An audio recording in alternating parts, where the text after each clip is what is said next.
Lumps? What do you mean lumps?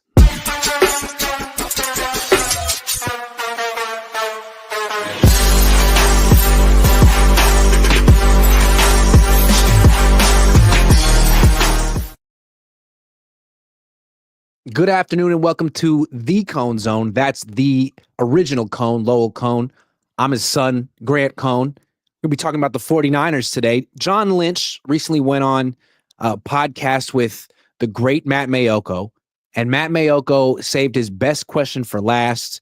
He's asking what the 49ers goals are this year now that they've cut so much of their spending. And John's answer was interesting. So I figure we'll start there today. If that's all right with you, Dad. I can read you the quote and I can get your reaction. What do you think? I love it.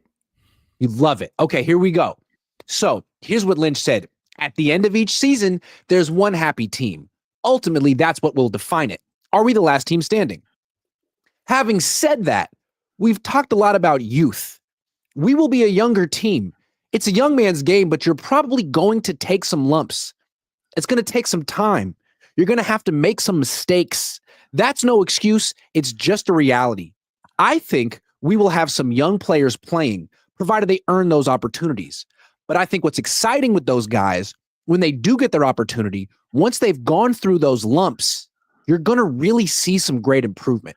And we have such a good core of really special players to complement that with some young players from the last couple draft classes. It's an exciting mix. It's all got to come together. But I like where we're at. I like the way we're working. What do you think, Dad? Okay. Well, I think we need to sort of decipher what he said, and then we can give our opinion of it. I like that he used the word youths because I just saw my cousin Vinny, and he said the Utes. They got an infusion of youths. They got an infusion of youths. Okay, what is he saying? From Lowell's point of view, he's saying, don't expect too much of us, right? Yeah. He said there's only one team standing, and that seems – look, there are other interpretations. This is just me, and I think Iggy agrees with me. But if the 49ers have other interpretations or you viewers, fine. But it seems to say don't expect that much from us, and we're probably not going to be the one team left standing. Do you hear it like that, Iggy? Yeah, absolutely. He goes with every team wants to win the Super Bowl. Having said that, we're young. We're really young. We're really young. And the thing about young teams is they go through growing pains, essentially. So if we lose some games early on because our young guys are making mistakes, well, it's sort of part of the process. As long as we're trending upward by the end of the season, that's a successful year. Yeah, and he doesn't say how many games. He doesn't say if they're going to make the playoffs. All it means is, again, my interpretation, don't be surprised if we get off to a rocky start, but what matters is if there's an upward trend. So let's say they get off to a crummy start and finish the season 8-9. I believe, by his explanation, that's a good season. Yeah. I don't think that's a good season. Yeah, it's like there's some startup company and all that matters is what their trajectory is in the fourth quarter of the season. Yeah. I want to interject something. Years and years and years ago, I was living in California, but I went, I always go to New York. I went a few weeks ago. So I went to New York and Jimi Hendrix was playing at Fillmore East. I paid a lot of money for the ticket. It's Jimi Hendrix. He stunk. He and his band stunk. And it was all over. He looks at the audience and he says, I know, he said something like, I know we weren't very good tonight. We were just jamming. And I thought, then give me my money back. Yeah. Give me my money back. And the reason I bring that up is the Niners aren't cutting their ticket prices. No. I mean, he's saying, well, we may not be all that good, but what matters is the trajectory. Oh, you may not be all that good. You just raised ticket prices in 2024. Maybe you should cut them in half because you're not expecting that much from the team. So why should the fans pay that much for it? But they're not lowering their ticket prices. No, it seems to me what you're paying for as a season ticket holder or just any fan going to a game is really expensive. seats plus parking plus concessions. The whole experience is very expensive. What you're investing is a team that's making a sincere effort to win the Super Bowl, which is what the Niners have been the last 6 years. And I think what the general manager is saying is like, this is sort of like a one step back to take two steps forward type of year, which I think every sports fan can understand and get behind. But to ask them to like pay the same prices as if it's a Super Bowl team seems like they're almost gouging their own fans.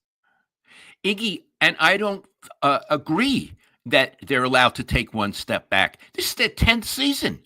Come on. It's Lynch and Shanahan's 10th season. They don't get to take a step back. If you are taking a step back in your 10th season, you shouldn't be there. I want to step forward. Yeah.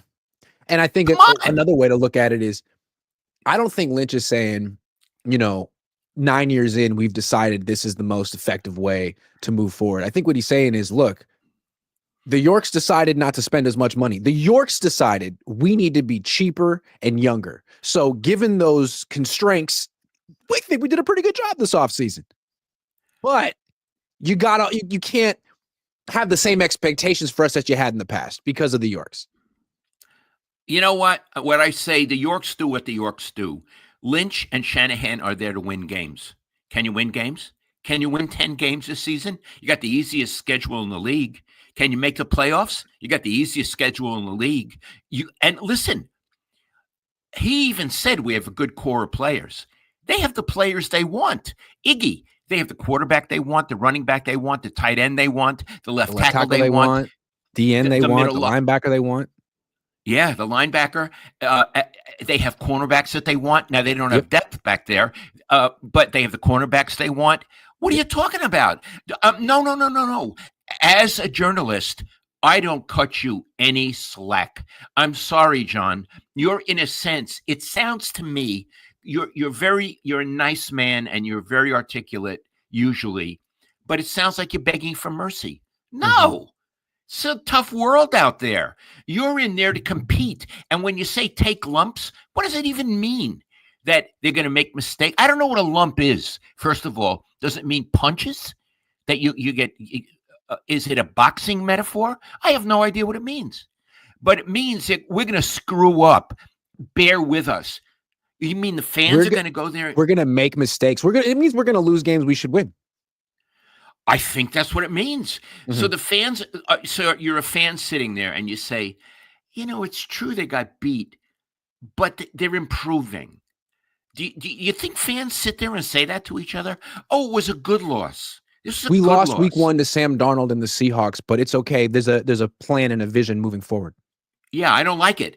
You're in the league to win. You're in the league to win, not to make excuses and not to beg for mercy.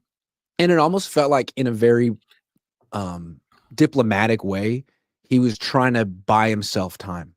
This is year 9. You're year to year at year 9 with no Super Bowl rings. And he's trying to say, like, well, in 20, he didn't say 2026, but he implied 2026. Like, this team could really, really be something once these guys get a little bit of experience. Like, you're not guaranteed 2026. If you go 8-9 this year and miss the playoffs for the second year in a row, you might get fired. You might deserve to get fired. Oh, Iggy, if they have a losing record, the coach and the general manager should get fired. Yeah. Come on. He can't walk into Jed York's office and say, what about the lumps? Right. I'll give you a lump. We agreed that we could have some lumps this year. There was a lump clause. The lump, right, the lump clause in the contract. Yeah. So how many losses does that buy you? 4? Get out of here with the lumps. No, I like John Lynch, but I don't like that reasoning, and I don't like it. It's like go easy on us. Absolutely not. Go easy, then cut your ticket prices in half. Yeah, if you really want us to understand that this isn't quite your year and you're under some unusual circumstances, then help the fans out. It's such an expensive experience coming to Niner games. You guys make so much money. You own multiple soccer teams. You don't need the concessions. I mean, help them out. I think it'd be great. At the same time, move back to Candlestick. It doesn't exist anymore, Candlestick. No. It exists the pa. What about Kezar? I think they can make it work at Kezar. What? Can you get 11 people in there? You can get 11 and a half people in there. 11 and a half people in there. Anyway, Okay, so hold on. Go ahead. Hold on. So look, John Lynch, and I know some people at the Niners watch this. This is our interpretation of what he said. And based on our interpretation, this is our reaction. We are open to other points of view. Right. So the Niners, look, they could go 14-3 this year, but no one knows what's going to happen, including them. And they're probably appropriately nervous and setting up narratives just in case. So we got the first narrative / excuse is the rookies, the youth and the lumps that they will bring, the mistakes that they will commit. The other one is the injuries. We always hear with the 49ers, hey, look, man, they're healthy. They're as good as any team in the league. If they're healthy, watch out. And there's some truth to that, but it seems like with the Niners, with the exception of 2023, they're often not healthy, not particularly healthy, or more injured than most teams. And it's either bad luck or maybe it's possibly the players the Niners invest in. Let me run this by you. They're always talking about tough players that they draft. This guy, like the quarterback they drafted, this guy played the whole season with the torn ACL. This is incredible. He's the toughest guy of all time. Or the first round pick they got, Michael Williams, played the whole year on a high ankle sprain. And no, his numbers weren't that good, but imagine how good they would have been if he had been healthy. And the fact that he practiced and played when he was hurt just shows his toughness. Obviously, toughness is a great trait for a football player, but it's possible. There's another trait that's very important for football players: the ability to play football without getting hurt. And I don't know if the Niners have enough guys like that. I know it sounds kind of, it's like, hey, it's a brutal sport and weird things happen, but it seems like the best of the best, some of the best athletes in the world have this ability to play football year in and year out and just show up every week and be healthy. And I don't know that the Niners really value that trait enough. I don't know. They seem to draft people in key positions who've been hurt, like this Michael Williams. Iggy, is he working out with the team? He's hurt now. He's got a hamstring injury. So did he participate in the mini camp? No. And he's the first week round of pick. OTAs, and they shut him down. Well, that does validate your point. It's not good. He was hurt in college. He's hurt in the NFL. Yeah, it's not good when your first round draft pick is not doing mini camp. A lot of other people are. And it's like, look at the second round pick. Alfred Collins, a defensive tackle. He's supposed to be really good. Big guy who can move. Problem is he has a calf injury, and he had it before the draft. He injured it. He re-aggravated it during his pro day. The Niners were fully aware, and they thought, this guy's tough. We like him. We're going to bring him in. Problem is they have to teach him their scheme and their wide nine techniques, and he missed OTAs, rookie minicamp, and minicamp. So he's behind the curve, and he's supposed to start. He's their second round pick. It's a lot like Kinlaw. They drafted Kinlaw. They knew he had a knee injury. It was flagged at the combine. It was an issue at the Senior Bowl, and they thought, man, this guy's so tough. He's playing through this knee injury. Yeah, he is tough, but it's also an issue. So, Iggy, it seems like a question of philosophy that from your point of view, you would be cautious about drafting people like that. And from their point of view, it's almost a good thing if they're hurt and play through it. Yeah. Mm-hmm. Because maybe they feel like, our guys are going to be hurt and there's nothing we can do. It's the NFL. It's brutal. We need guys who are willing to play through it. There's probably a lot of truth to that, but maybe they should look at it a different way, that there are certain players who are inherently good at avoiding the big hit, the injury. Of course, there's always going to be some fluky things that happen that you can't avoid. But it seems like the Niners, like right now, if they're healthy this season, okay, well, Ayuk's hurt now. Jawan Jennings is hurt now. Ricky Pearsall is hurt right now. The first round pick's hurt. The second round pick's hurt. Kind of par for the course. And Iggy, may I add that the running back, McCaffrey, has been hurt, and we don't know where he's at. Yeah. They say he's all the way back. We'll see. And I hope he is. Don't get me wrong. But I can't guarantee that he's all the way back. In fact, I'm going to tell our viewers something I told you yesterday. I spoke to a doctor yesterday who is involved in sports medicine. And he said it is so competitive at the top levels. If McCaffrey has lost as little as 3%, he may not be effective any longer. He's not said that he's lost 3%. He said if he's lost 3%, We don't know where he's at. And it could be that microscopic. So I would include him on the question and on a list of questionables, Ziggy. Yeah, from my not so trained eye, well, looking at OTAs and minicamp, give him credit for being there and being a full participant. He didn't seem like as fast and quick and explosive as he did 2-3 years ago. At the end of minicamp, he did a press conference and he really had something interesting to say. He said basically he approached OTAs and minicamp as like extended rehab, and that he just wanted to prove to himself that he could go through an entire offseason without missing a practice.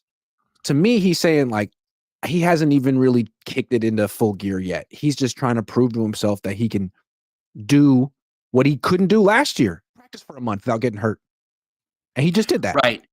Right. And God love him for it. Mhm. But it also means he doesn't know what's going to happen in a game when he asks for the fifth gear. Right. Will it be and there? He's not going to do that now. You'd be stupid to do it now. But there's an unknown. Yeah. And he can't be effective cruising in fourth gear the rest of his career.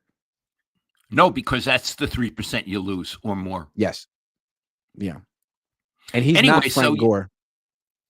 No, it's a different kind.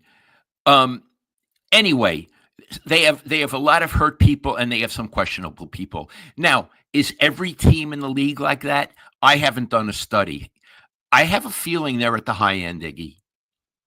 And I think what's so weird and ironic about it is that this is something that ultimately got Trent Baalke fired. And he became almost like a joke. Oh, here goes Baalke.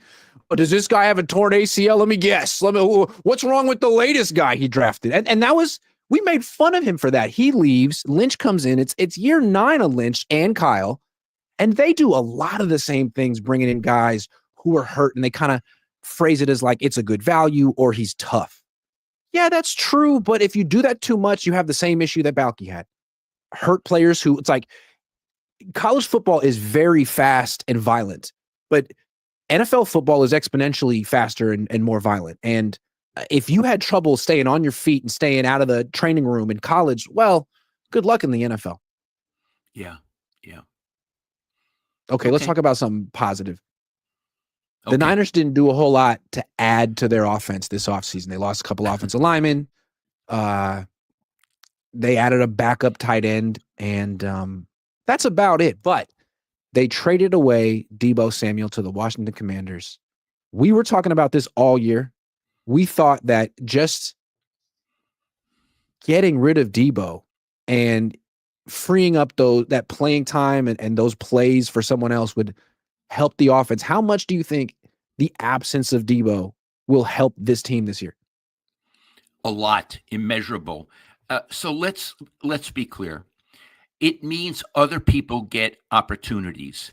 It means Pearsall, if he's healthy, and I think Pearsall's a good player, Iggy, gets to play more. It means Juwan Jennings gets more targets, right? Certainly it does. Means other running backs get chances.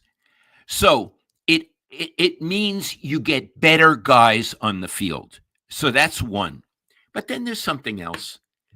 I think at the end of his tenure with the Niners, Deebo Samuel was a drag on the team and a drag in the locker room.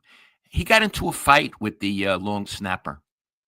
How do you get into a fight on the sideline with I still can't get over it. Yeah. He complained he wasn't getting enough targets. So he turned into a bitcher and a moaner. And he did that after a win. Yes. And a me first guy. Mm-hmm. Bill Walsh would have had his ass out of there so fast, Iggy. Mm-hmm. So I think it's a win-win to get rid of him. And I was worried that Ayuk was going to become the next Deebo. But he was at the minicamp and he seemed to have a good spirit, as you reported, because you don't want someone like that on the team. So anyway, that's my take on Deebo. What do you think? I think your take is great. It's not just about, I mean, obviously he's not a good wide receiver anymore, and he's probably not a good running back anymore. So having better players on the field is always going to help. But I like what you're talking about from the perspective of the locker room. I mean, having someone who's that senior, who's a captain, who gets that much money, who has that much control or sway with the head coach, talking like that, being clearly a me first guy, hurts the whole culture, and they're trying to fix whatever was broken last year. I think they blamed a lot of it on Ayuk for holding out, and maybe there's some truth to that. Maybe he kind of got the season off to a bad start, but then when the season started, it was Debo's time to step up and carry the offense. And not only could he not do it, he seemed like he was taking the team down with him, or trying to. Yeah, and they had to give him I guess to satisfy him, they had to give him a lot of throw a lot of passes his way, which he wasn't very good at catching, and that took passes away from better players. He actually hurt the team. Yeah. And you said one more thing that I think we got to stick with for a minute before we move on from Debo forever. He got in a fight with a long snapper, not a linebacker, not a cornerback, not a coach, a long snapper. That's like getting into a fight with the mascot. I understand what you're saying. It was low-hanging fruit. It was an easy target. It's like punching sourdough Sam in the face because you lost. Who would ever want to punch sourdough Sam in the face? He probably went over and was like, that was a shit long snap. I saw it. Laces out. Or so, I don't know. Sorry. No, he was yelling at Moody. We know he was yelling at Moody. He went after the kicker. Still. It was terrible. It was a terrible look. And again, if I were the coach, I would have gone right over there and I would have handled at that moment, I would have kicked Debo off the field. So you go get your helmet and go away. You're not playing the rest of this game. That's what I would have done. Get out of here. That's what every coach would do. That's what Jim Harbaugh absolutely would have done. I've seen him do. I saw him do it to Anquan Bolden in practice. Anquan Bolden, one of the best wide receivers in franchise history. He got upset with an undrafted free agent for being too physical in a drill, punched him in the face mask. Harbaugh ran over, got in Bolden's face, and kicked him out of practice. Not off the team, but showed him, it's my team. You don't break the rules. Get the hell out of here. It was pretty cool, and I've never seen Kyle do anything like that. Right. And you admired Harbaugh for doing that. Yes. He didn't hesitate. I'm not scared of you, Anquan Bolden. It's my job to stand up to you right now. Not to kick you off the team, but to stand up to you right now and show the rest of the team that no one's above the rules. Sorry. Yeah. And I think he was happy to do it. Well, I know him. He absolutely happy to do it.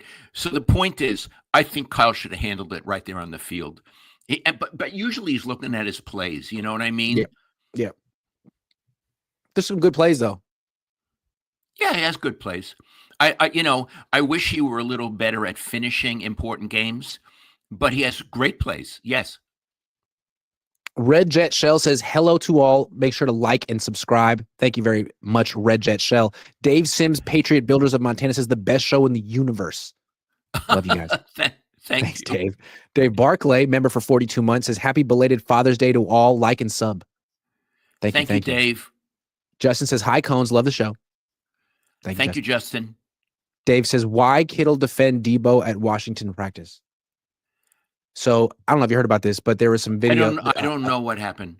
There's some video of Debo Samuel running at practice for the Commanders, and he looks slower than last year and a little bit bigger than last year. And it just went viral. Like, you didn't have to say anything. It was just like, oh my God, he looks slow. And George Kittle went on social media and said, lay off. This is just sort of like a glorified walkthrough. He's not going full speed. Leave him alone. That's what happened. Okay. Here's what I think about that. Kittle's a good friend. Yeah. I don't see anything wrong with that. It's up to Debo to prove himself in Washington or not. But for Kittle to do that, he didn't get any money for it. It didn't make him, any more friends. He's a good guy. So I take it at that. Okay, it's PrizePicks time. We're going to do Giants picks today. They got Devers. Now, they don't got no Devers here in PrizePicks yet, but Dad, what do you think of the Devers trade? Okay. Iggy, oh boy, I'm so glad you asked me. I like that Buster Posey seems to be willing to take risks and he's decisive. He makes decisions and he takes chances. I admire that. And he got a good player. And I think this player can really help them. My only question is, how do you fit him in? He can't play third base. Well, you know, the guy's hurt right now, but he's not going to be the third baseman. He doesn't want to play first base. That was the issue in Boston. So he'll be the DH. But they got Wilmer Flores. So what happens to him? I mean, this guy's probably a better hitter, but Wilmer Flores is among the leaders in RBIs. Yes. So I'm not saying they have a problem, although I've just used the word problem. I want to see how they work it. Now I won't be around tonight. I have an engagement, so I can't see the game, but I'll read about it. I'd love to see how they play him. Do they start him and make Wilmer Flores sit? I don't know. Yeah, growing up, I was used to Brian Sabean, and one of the things Sabean used to like with his teams was to have a really good defensive first baseman who's a lefty. JT Snow, Brandon Belt. Does this team have that? I don't know. Maybe not. Well, they have that Smith Flores guy. No, Smith. They have that. They just got him. Is he a lefty? He's a good player, Iggy. Yeah. And plus, the guy doesn't want to play first base. That was the whole issue with Boston. Yeah. So I think, yeah. Now, I did read Susan Slusser, my friend, had a really good article this morning in the Chronicle. Susan, if you're watching, it was great. And a lot of GMs and scouts talked about the trade. A lot were very enthusiastic about it. But others pointed out where you're going to play him. And one in particular said, they have him long-term, and I have issues about his conditioning. Oh, interesting. Yeah. Interesting. It could be the reverse Pablo Sandoval effect. Remember when Pablo went to the Red Sox? It didn't work so good. Okay, let's do some prize picks. We got Ramos, no Devers. Ramos, we could do singles, we could do total bases, we could do walks. Singles. I don't like that at all. What about just total bases? Do you think he'll get on base today? Of course, he's a really good hitter. So how many? So. What choice do I have? That's it. More or nothing. More or nothing. Yeah, more. Okay, how about Aaron Judge? Just because he's right in front of us, will he get a single? Will he get a stolen base? Will he get a total base? Will he get a walk? Any of those strike you? What do they got for total bases? 0.5 more. More. Okay. Aaron Judge is the second best. I asked you a question the other day. Who's a better player? Who would you take, Ohtani or Aaron Judge? Ohtani. Why? First of all, he can pitch. I think he's faster. And here's the thing. Judge made that key error in the World Series. Yeah. Like Ohtani doesn't field a position, but at least he didn't do that.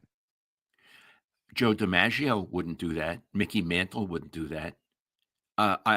That's very bad what he did. And I can't get that image out of my head. That's fair. All right, Jung-Hoo Lee. How about let's see. A double. Do you think he'll have a double today? Jung-Hoo. Yes. He's a good player. I like him. I like him a lot. What do you like about Jung-Hoo Lee? First of all, he's a good hitter. He's a good fielder, and he plays with so much energy and aggression. I love that about him. I really like him. I loved Ichiro growing up. I really like the way Asian baseball players play. They have their own style. First of all, what else? The hitters are very balanced. You don't see them take a big leg kick and lunge. They're very balanced. And the pitchers are very good at getting you off balance. Have you ever noticed with oftentimes Asian pitchers, when they do their wind up, they'll have that little pause right before they throw? Yeah. It's hard to do a leg kick against a pause like that. When do you start it? You know what I mean? So I think I really like it's much more, I don't know, American baseball has turned into home runs, strikeouts, and walks. Whereas Jung-Hoo Lee, a lot of Asian players are good at just like hitting the ball, being balanced, hitting it hard. I love that. I feel like that's the way I like to play baseball growing up. Well, I would say they're good at playing baseball. That's baseball. I think like baseball. The new analytics version of baseball is kind of bastardized version of baseball. Anyway, we got Jung-Hoo Lee, Aaron Judge, Ramos. We're going to do 3 today to try to get it right. We're going to power play it, submit it, download the app yourself, use promo code COHN, play 5, win $50 instantly. All right. Let's do it. Let's do a game. We're 25 years into the century. Why don't we go position for position and pick the best 49ers player of the best 25 years? Be fun. Of the last 25. Okay. Yeah. I'm better probably at the previous century. Yeah. But okay. So where do we start? And starting in 2000. Do you want to start at quarterback? Okay. Okay. So let's the contenders. talk about, yeah. We got Brock Purdy, Jimmy Garoppolo, Colin Kaepernick, Alex Smith, Jeff Garcia. Those are the nominees. Jeff Garcia. Oh yeah, Jeff Garcia became a full-time starter in 2000. Iggy, I'm going to go with Jeff Garcia. I am as well. People may not remember how good Garcia was. He went to 3 consecutive Pro Bowls, 2000, 2001, 2002. Purdy's been to 1. Jimmy went to 0. Kaepernick went to 0. Alex Smith went to 0.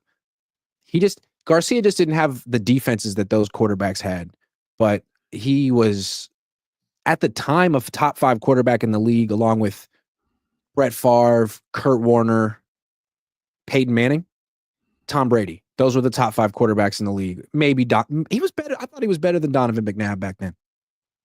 I don't like Donovan McNabb. I have a question for you. So we say yes. Garcia. Who's number 2?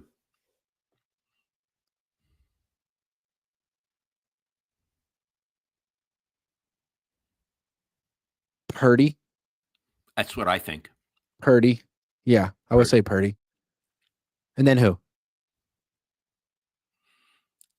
Alex Smith. Whew. I like it. He was on some bad teams. He had to go through some stuff that the other guys didn't have to go through. Okay, let's go running back. Best running back of the last 25 years. Frank Gore. Easy, right? Easy. His whole career was here. He's going to be in the Hall of Fame. Christian McCaffrey had a great year and a half, but that doesn't trump what Frank Gore did for his entire career with the Niners. In addition, I don't think McCaffrey's a Hall of Fame player. He had some great Hall of Fame like seasons. Correct. But I don't think his career is a Hall of Fame career. So I'd say Agreed. Frank Gore without a question. Yeah, far and away. Okay, so let's try this game. Mm-hmm. May I say that Christian is second?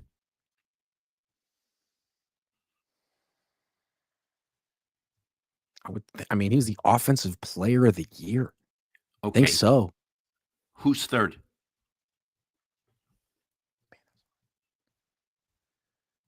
Garrison Hurst was the 90s. Was Charlie Garner was the 90s? Was Charlie Garner on this? I don't even know. Gore was here for so long. I'll tell you who I do Mostert. as 3. That's who I was going to say. Yeah. Because he had that incredible run. Mostert. Yeah. Mostert. Yeah. I don't know what he was very good. He was. He was those are some pretty good running backs, Iggy. That's a great call. All right, let's go wide receiver. Okay, give me a second here, okay? Mm-hmm. How about contenders? Debo's a contender. He had some good seasons. Yeah. He was very good. Crabtree and Bolden from the Harbaugh years. And then hold on. T.O. Terrell Owens. He played in the 90s as well. He was drafted in 96, and he was with the Niners until 2003. So 2000, 2001, 2002, 2003, he went to the Pro Bowl all 4 years, and his numbers were incredible. I mean, you remember T.O. He produced. Yeah. And he was nuts. Yeah. But he produced. You know what? T.O. Yeah. I mean, all receivers are a little nuts, and none of them produced the way he did, at least since Jerry Rice. Yeah. T.O. I'd say Iggy hands down. T.O. What about number 2? Okay, hold on a minute. Number 2. Well, you know, I think in his good seasons, Debo Mm, had more of an impact than Bolden. So I I'm going to agree. say Debo. I'm going to say Debo. Debo in his good seasons, 2019, 2021, 2023, he had three of them. He was Yeah, absolutely unique. a phenomenon. He was. The phenomenon. He's not any Yeah. longer, but I would have to say Debo number 2. Yeah. Good call. Okay, tight end. Easy. Easy peasy. Kittle 1, George Vernon Kittle. Davis 2, but Kittle won by a while. Oh, yeah. Yeah. But we don't want to forget about Vernon Davis. Vernon Davis was really good. He was really good. He was. And Vernon Davis didn't have the luxury of being on these really sophisticated offenses with a lot of other, it was basically him and Frank Gore and Yeah. Jimmy Ray. But I'm still going to say Kittle. The thing that's interesting about Kittle, he's a great player, all-time great player, and he's the right answer. But for whatever reason, he just hasn't produced that much in the playoffs. He has 2 touchdown catches in the playoffs in 12 games. Vernon Davis had 4 touchdown catches in 2 playoff games back in 2011. You remember that? Like, it was Harbaugh's first year and they hadn't really used him very much. And then all of a sudden in the playoffs, he was their best player. Yeah. Kittle's never done that in a playoff game. Yeah. I would say one thing, and I don't know if this is true or not. It depends on what plays they call. Yeah, it's true. It's a good point. And they were both great blockers. Okay, how about offensive linemen? Best offensive lineman the last 25 years. Oh, the left tackle. It's got to be. He's been Yeah. here 5 years. It's a long time. And what about number 2? I'm not good at that. You'll have to tell me. I'd say it's definitely Joe Staley. Oh, yeah, of course. Absolutely Joe Staley. Yeah. And if you were making like your all-time Niner team for the last 25, you could put Staley at right tackle, have them both on the field, Hey, listen, hold on a minute. If you're making your all-time Niner team, maybe you'd make Staley the starting left tackle. I mean, he only played for the 49ers. Yeah, it's a very interesting debate. Yeah. Trent played for Washington longer than he played for the Niners, or at least so far. Yeah. May I say on that one, I'm undecided between those two? Yeah. It's true. Staley is really a quintessential all-time great Niner. Yeah. And may I add, Iggy, an all-time great guy. All-time great guy. I agree. Okay, defensive lineman.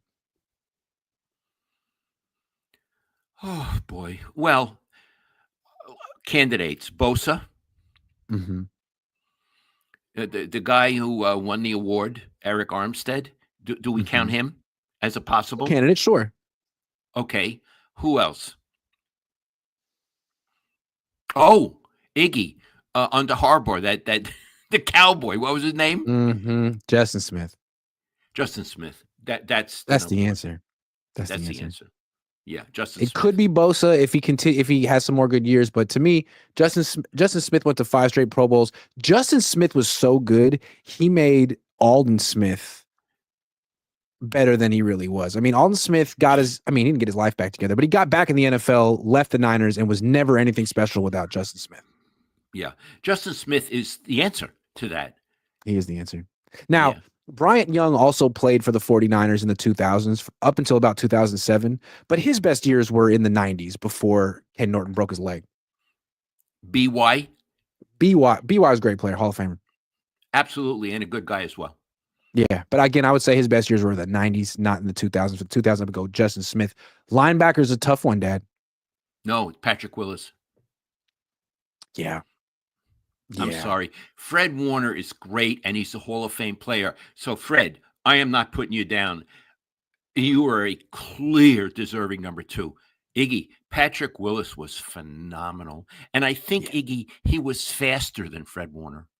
No question. He was faster. He hit harder. Yeah. Yeah. Boy, Jim Harbaugh once called him the Willie Mays of linebackers. Absolutely. Yeah. Yeah. And then number 3 would be Bowman. Yes, he was. What a tradition of linebackers they have. Yeah. You know that Bowman is Harbaugh's linebackers coach on the Chargers? I didn't know that. Yeah. Kind of cool. Okay, let's do safety.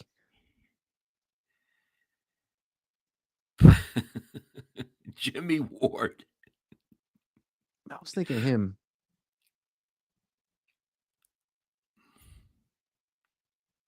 I was thinking Jimmy Ward.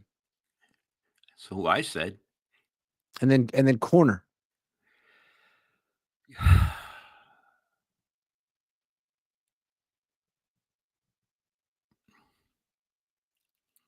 I mean, Lenore might be the best guy they've actually drafted and developed in the last 25 years. Is there any? He's great. Is there anybody else? I mean, they had Sherman for a couple years at the end of his career. Jason No, Verrett had one good year. No, not Sherman. Carlos Rogers had a couple good years. Travarius Ward was here for a few years, but he's on his third team now. I don't know. Okay.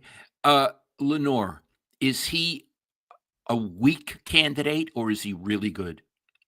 Well, he's still young. He's 25 years old, but he's gotten better every single year he's been in the league. He just got paid. I don't think he's given up a touchdown catch in like 3 years. He's a really good player. I think he's a strong candidate.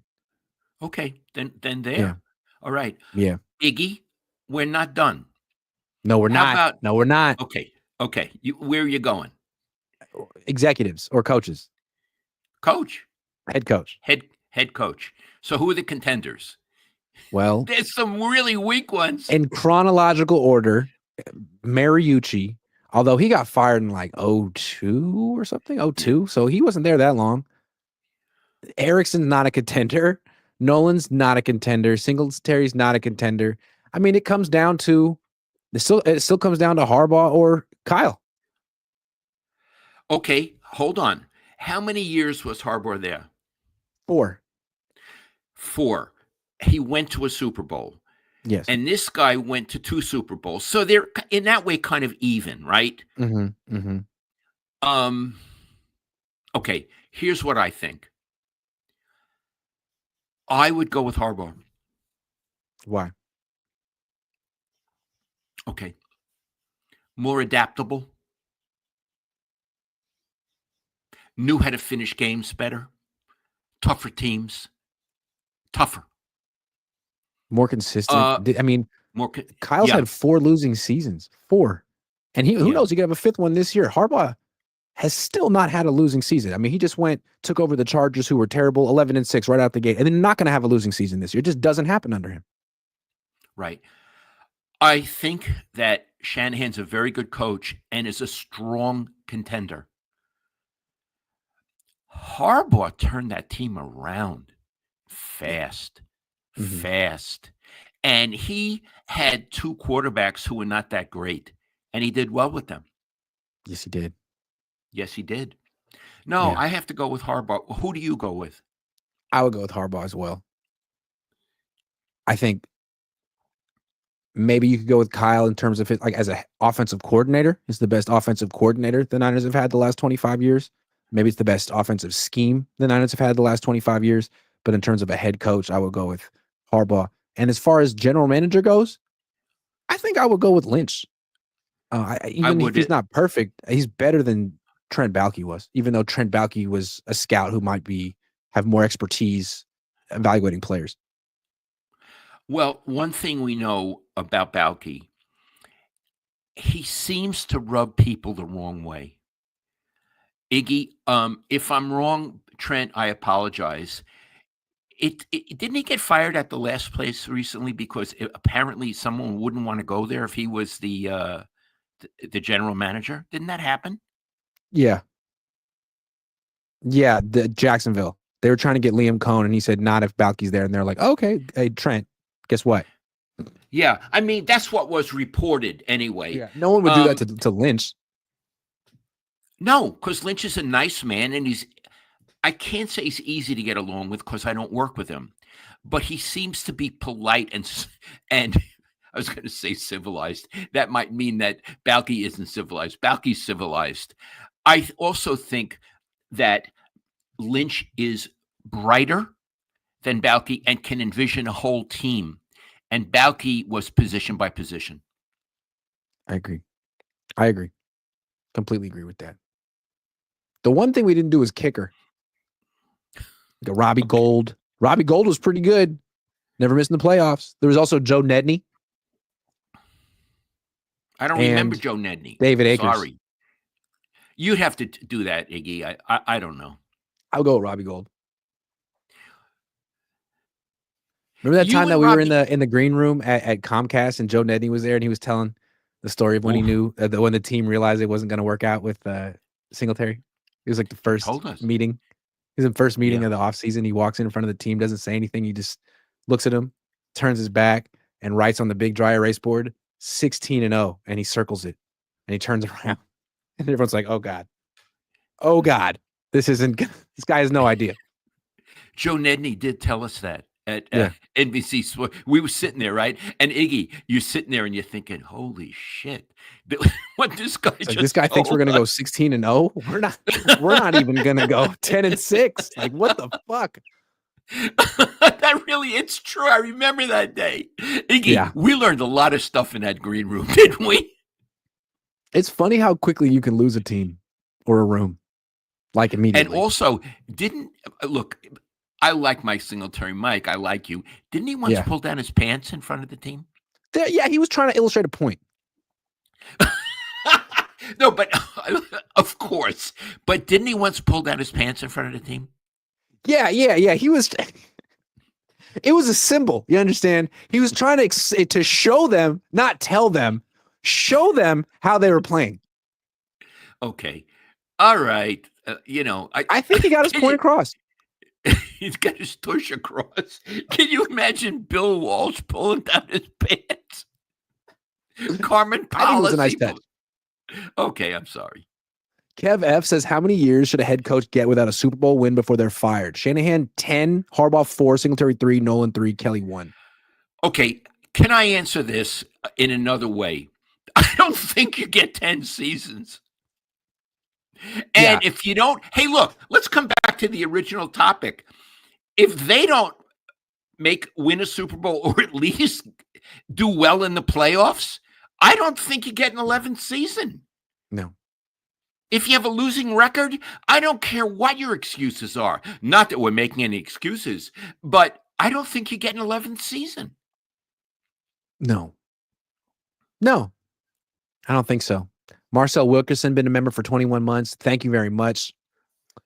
Well, I think for the 20th week in a row, we just had our best show ever. Iggy, I would say it's our second best show ever. What was the best one? Oh, my goodness. I don't remember. There are so many of them. I want you guys to know he lost a bet to me, and he brought me not one bottle. He brought me 3 bottles of wine. He went to Cohn and Lynch, which is the greatest, and Steve Waters, who runs the shop there, is the greatest.